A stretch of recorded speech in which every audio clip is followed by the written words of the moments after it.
Bonjour, c'est Amo Reptile, j'espère que tu vas bien. En tout cas, moi, ça va.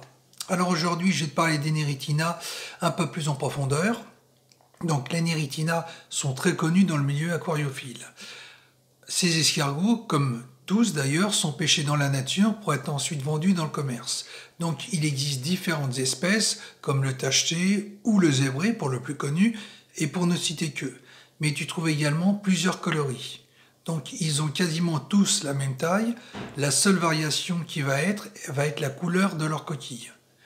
Donc ce sont de bons mangeurs d'algues qui vont manger les algues sur les décors, les racines, mais aussi sur les plantes, mais sans les abîmer. Donc très important, il faudra les acclimater lentement, donc au goutte à goutte dans l'idéal, pendant une durée d'1 à 2 heures. Ça c'est vraiment très important pour éviter d'avoir un choc thermique, ce qui pourrait se révéler désastreux. Alors autre chose, ce sont des escargots qui peuvent avoir du mal à se redresser si jamais ils sont sur le côté ou sur le dos. Dans ce cas-là, n'hésite pas à mettre la main dans l'eau pour les remettre à l'endroit. Et là, c'est le bonus de la vidéo. Comme tu peux le voir sur le rocher, tu vois, il y a plein de points blancs, enfin plusieurs œufs exactement de Neritina. Ça, je m'en suis aperçu un peu par hasard. Donc, ils ont pondu à cet endroit-là, sur le rocher. Donc, c'est disséminé plus ou moins tout autour du rocher. Donc, ça a été une surprise parce que je ne m'y attendais pas vraiment. Ils ont également pondu sur d'autres pierres, d'autres rochers. Ils ne se sont pas arrêtés que là. Donc, ici... Comme tu peux le voir, ils ont pondu également à droite, donc je ne sais pas si on le distingue très bien. Donc voilà une ponte pour le moins prolifique. Donc je ne savais pas si j'avais un mâle, enfin si j'avais des mâles, que des femelles ou un couple. Bon bah là je suis fixé. J'ai un couple dans l'aquarium.